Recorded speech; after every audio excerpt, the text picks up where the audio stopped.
Very good morning, class 9. Now we are left with two chapters to accomplish your SST course. Today we are dealing with chapter number 3 in civics, electoral politics. So open to page 34. Open to page 34. This you will read yourself. You'll read yourself. Why elections? Why elections? The time is after midnight. An expectant crowd sitting for the past 5 hours in a chalk of a town is waiting for its leader to come. The organizers assure and reassure the crowd that he would be here any moment. The crowd stands up whenever a passing vehicle comes. That way it arouses hopes that he has come.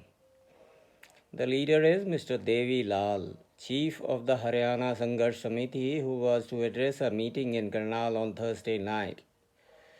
The 76-year-old leader is a very busy man these days. His day starts at 8 a.m. and ends after 11 p.m. He had already addressed 9 election meetings since mornings, been constantly addressing public meetings for the past 23 months and preparing for this election. Class 9 बच्चों सारा erectile politics elections की राजनीति अब भी elections पास आ रहे हैं. आप देख रहे हैं कि पार्टीज अलग अलग पार्टीज किस तरह कर रही हैं. ये छोटा सा मैंने इसलिए पढ़ा, आपने अपने आप पढ़ना चाहिए वैसे तो समझने के लिए. राइट. आधी रात का समय है, एक जगह भीड़ बैठी है. 12 बजे के बाद क्या टाइम है और 5 घंटे बीत चुके हैं. 6 बजे से बैठे हैं यहाँ पर लोग धरना इकट्ठे हो गए कि देवी लाल लीडर उनका चीफ जो है हरियाणा संघर्ष कमेटी का वो आने वाला है. उसने यहाँ भाषण देना है. किस चक्कर में? जो असेंबली इलेक्शन के हरियाणा में इलेक्शन होने जा रहे हैं. ये बताया इलेक्शंस के दिन हैं, भीड़ वहाँ बैठी है. जब भी कोई वहाँ से व्हीकल पास होता है, गाड़ी पास होती है, सब इसी आशा से उस तरफ देखने लग जाते हैं कि मानो मंत्री जी आ गए. और मंत्री जी 76 साल के हैं, करनाल से, और उनका काम यही है. आजकल इलेक्शन दिनों में सुबह से उनका शेड्यूल शुरू हो जाता है. 8 बजे उनका दिन शुरू होता है और रात के 11 बजे के बाद दिन ख़त्म होता है. और वह हमेशा बिज़ी रहते हैं. आज इस भीड़ को जिसको उन्होंने संबोधित करना है, ये भीड़ में इतने लोग बैठे हुए हैं, इंतज़ार कर रहे हैं पिछले 5 घंटे से. और देवी लाल जी लेट हो चुके हैं. आज सुबह से ही वो 9 मीटिंग्स कर चुके हैं इलेक्शंस के बारे में और अभी इधर आना है.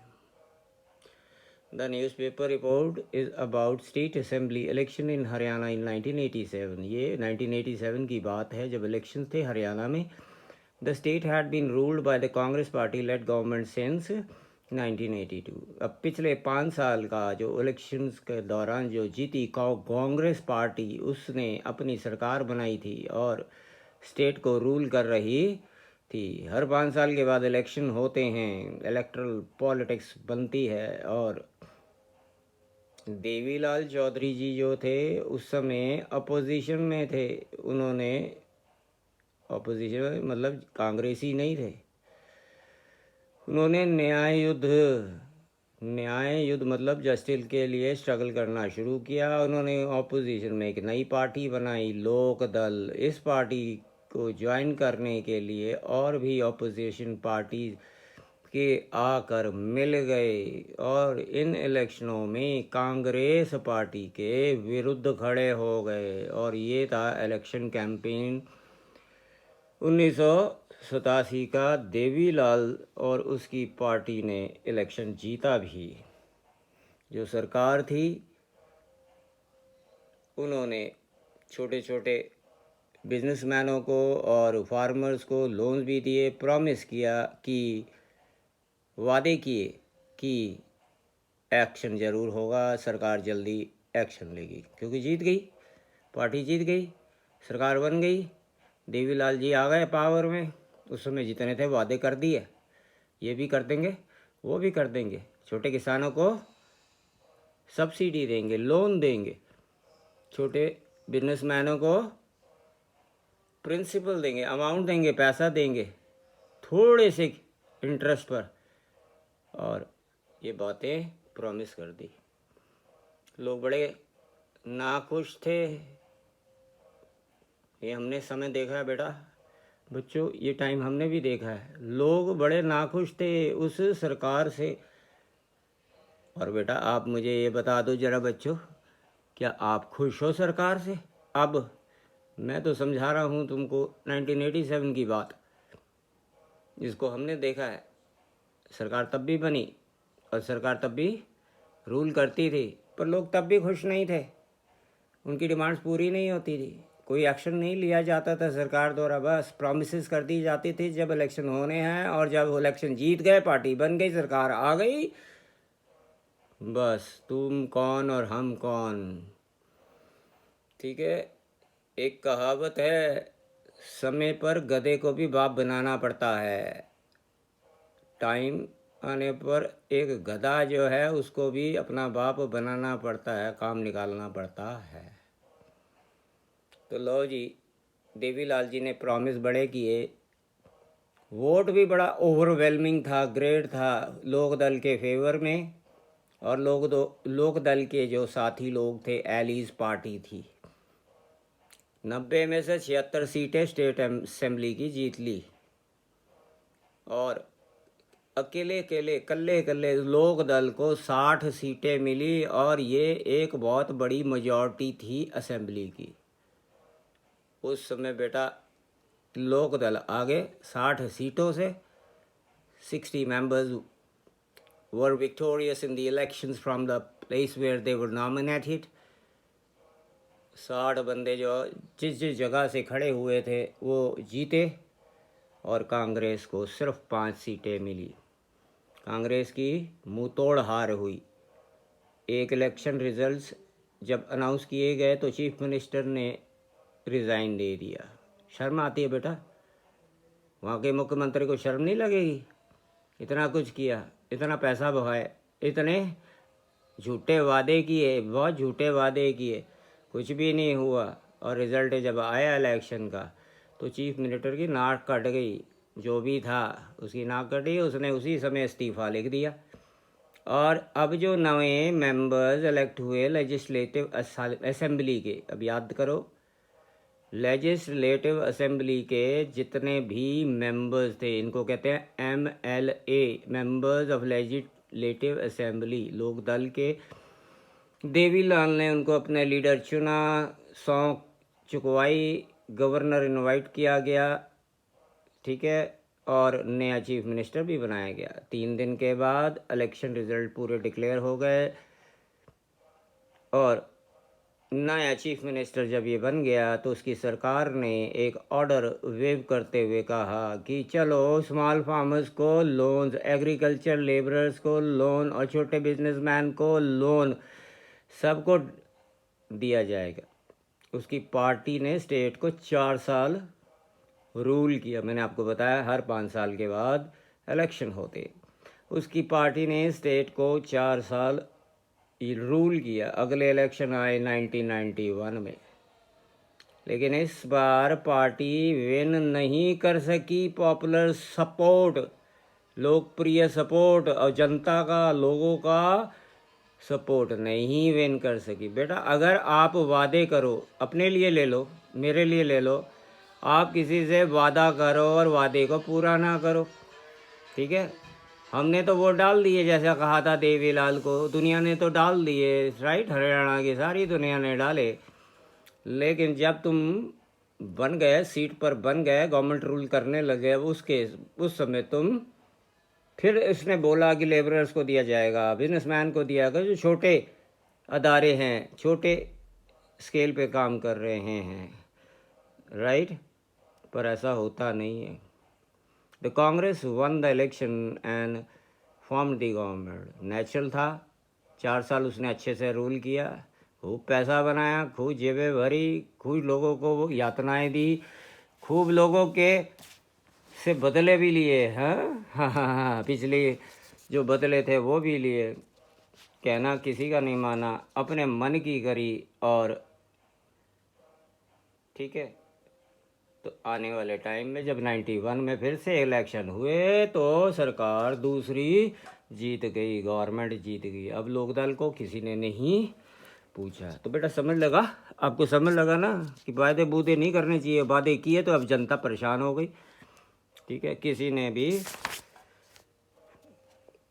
अब आपको एग्ज़ाम में ज़रूर और ज़रूर आएगा कि हमें इलेक्शन की क्या ज़रूरत होती है, इलेक्शन की ज़रूरत क्यों है। इलेक्शन रेगुलरली कोई भी लोकतंत्र देश हो वहाँ होने मांगते हैं, होने चाहिए। 100 देशों से भी ज़्यादा भारत में इलेक्शंस होते हैं, 5 साल बाद होते हैं। ये 5 ईयर्स टर्म्स है, 7 से पढ़ते आ रहे हो। और डेमोक्रेसी क्या होती है तुम्हें पता है। लोग जो है अपना रिप्रेजेंटेटिव नेता चुनते हैं, ठीक है, उसको खड़ा करते हैं इलेक्शंस में। अब हमें इलेक्शंस की क्या ज़रूरत है। Let us try to imagine a democracy without election. आओ जरा देखते हैं एक लोकतंत्र देश, अगर उसमें इलेक्शन नहीं होते तो क्या होगा। A rule of the people is possible without any election if all the people can sit together every day and take all the decision। ये तभी हो सकता है कि जब सारे बंदे बैठकर एक जगह अपने फैसले लें और एक मत फैसला करें रोज। ऐसा हो नहीं सकता। हर एक इंसान का अपना दिमाग है, अपने विचार है। मेरे कुछ और हैं, आपके कुछ और हैं, नहीं मिलते जुलते, right. But we have already seen chapter 1 में हमने ये पढ़ के देख ही लिया है कि ये पॉसिबल होता नहीं है। इतनी बड़ा समाज है, इतनी बड़ी समुदाय हैं, हर सबके विचार थोड़ा मिलते रहते हैं। सबका फैसला एक थोड़ा होगा, 4 कुछ कहते हैं, 4 दूसरे कुछ कहते हैं। तो ये पॉसिबल भी नहीं है एक समय पर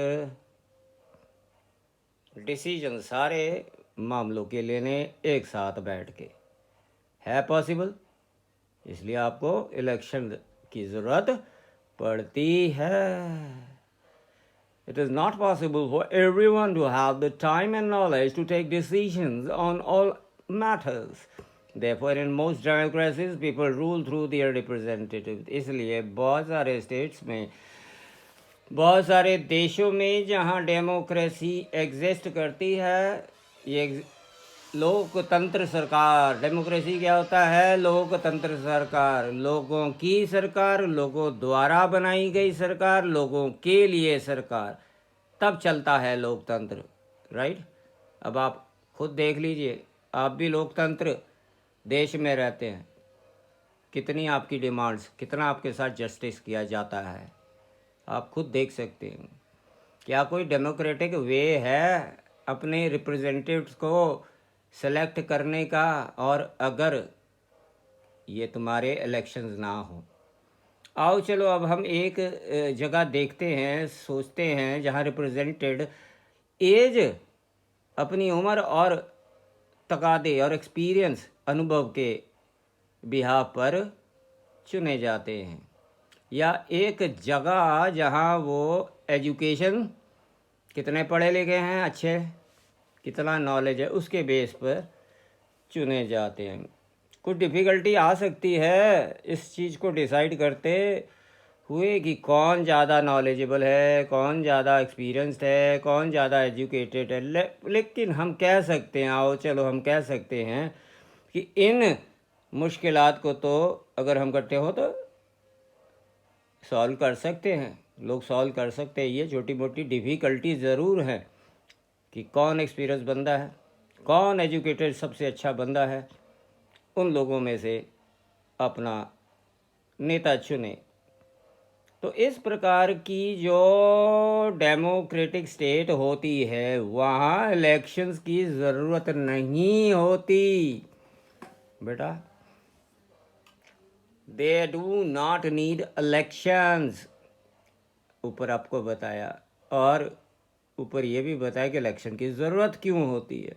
तो ऐसे देशों को, ये लास्ट पैरा जो पढ़ा, इसको देश को ज़रूरत ही नहीं होती कि वो इलेक्शंस कराएं। लेकिन अगर हम एक जगह को डेमोक्रेसी कहते हैं, एक देश को, तो कैसे लोगों का पता चलाएंगे कि वो अपने जो उम्मीदवार चुने हैं उनको पसंद करते हैं या नहीं। कई लोग नहीं भी करते।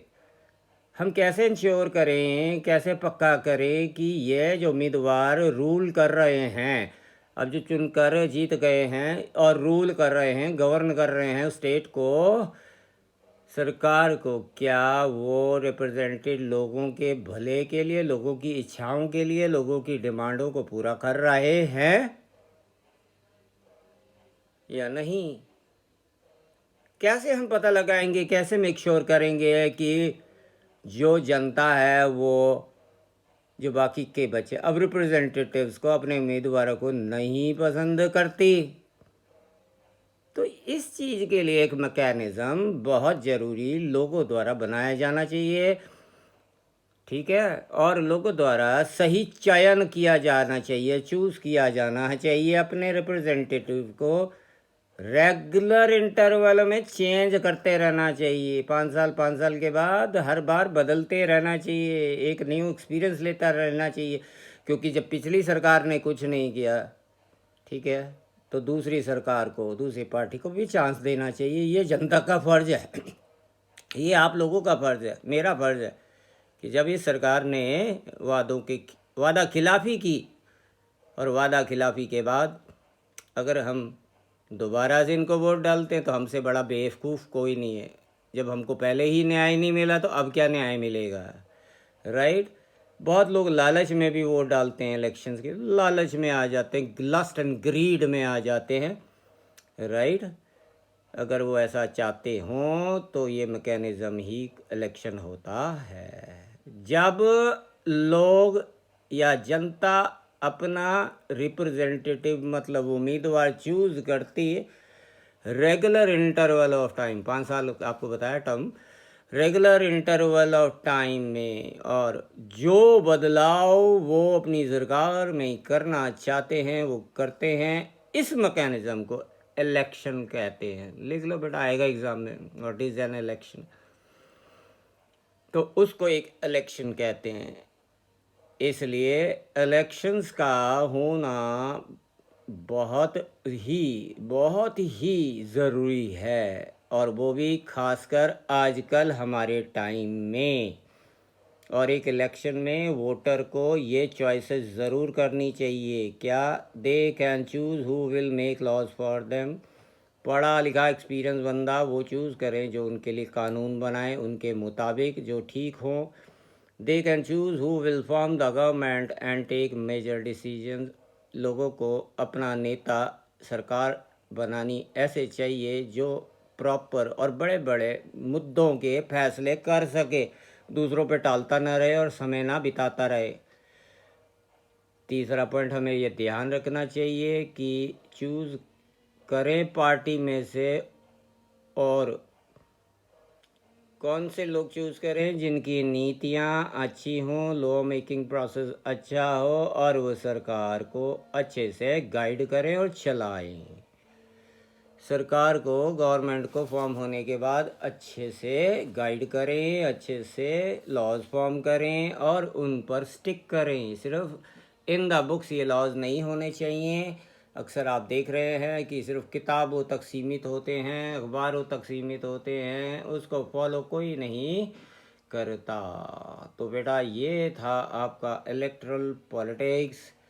इलेक्शन क्या था, इलेक्शन क्या होता है उसको डिस्क्राइब करना, हमें इलेक्शंस की क्या ज़रूरत होती है, इलेक्शंस क्यों ज़रूरी हैं, और रेगुलर इंटरवल्स बार होते रहने चाहिए, और कौन से देश ऐसे हैं जहां इलेक्शन बिल्कुल नहीं होने चाहिए, क्यों, और वहाँ ज़रूरत ही नहीं है, पर उसमें भी कोई रिक्वायरमेंट थी, इस पैराग्राफ में आपको समझाया, ठीक है। उन रिक्वायरमेंट को अगर पूरा हो रहा है तो वहाँ की सरकार को ज़रूरत नहीं भी होती। So please 34, 35, 36 pages have been read and explained to you very nicely. Please read it and understand it. बहुत easy है, 2 बार सुन लीजिए, आपके दिमाग में आ जाएगा। बेटा आपको इंग्लिश बनानी सभी को आनी चाहिए। बहुत कोशिश कर रहा हूँ, मेरे प्रयास हैं, एंडेवर्स हैं, और ये 50% अगर मेरे हैं, इनपुट मेरा है, तो 50% बच्चों का भी होना चाहिए, तभी वो बच्चे सक्सेसफुल होते हैं। अब 30 बच्चे हैं क्लास में, तो 30 के 30 सक्सेसफुल नहीं होते, लेकिन 12 बच्चे वही सक्सेसफुल होते हैं जो अपने समय के अनुसार अपने गुरु की बात मानते हैं, करते हैं और उनके प्रयास होते हैं, 100% सक्सेसफुल होते हैं। ठीक है, तो इसलिए इतना पढ़िए, सुनिए, क्वेश्चंस फ्रेम कीजिए शॉर्ट्स, और रेडी रहिए अपने एग्ज़ाम्स के लिए। Thank you and have a very nice day.